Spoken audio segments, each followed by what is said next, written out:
nakabalik tayo, walang hanggan kasi. Pang ilan mo na yan for Deo? Have you lost track, Gary? Yeah, I've actually, maybe fourth or fifth. Let's... Ulit-muli. Sana Sana maulit-muli maulit-muli. was the first one. Tayong dalawa. Kung tayo magkakalayo, Minsan lang kita iibigin.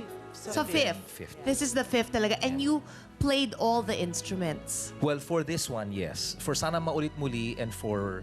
Because? Wala. Feeling ko kasi gusto ko talagang... Nahirapan ako actually, Chris, kasi iba yung chord progression ng original na song. Medyo...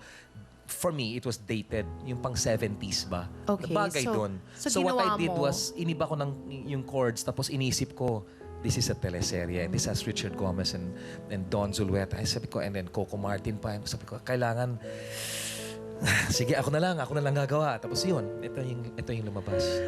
Nung nandito kasi si Richard at si Don, alalang-alala kung sinabi nila na sa kanila daw, the reason that they have stayed married because both of them feel that separation or ending the marriage is not an option. Sa inyong dalawa, did you ever reach a point that you thought baka this was the end? I think many times. I think all couples go through that na, you know, you're so parang frustrated. Kasi ibang-iba kami, opposites kami ni Gary eh. So what made you stay? Bakit niyo sinabing, we'll work on this and make it work? Well, first is, we love each other. And we surround ourselves with counselors, pastors, na accountable kami.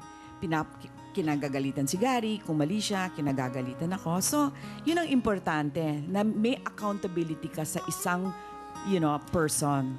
Thank you so much for being here. I'm sorry, wala na talagang time. I wanted to ask you this, but when you come back, that's when you're gonna answer that. Gaano kadalas pa ba ang passion sa inyong dalawa? Gary, sagutin mo na ngayon. Oo. Hindi, wala lang oras eh. Wala lang time eh. Thank you so much. Happy birthday again to Sharon. We love you.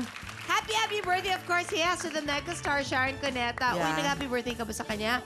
Okay, so see you all again tomorrow. Love po for the rest of the day. See you on Chris TV.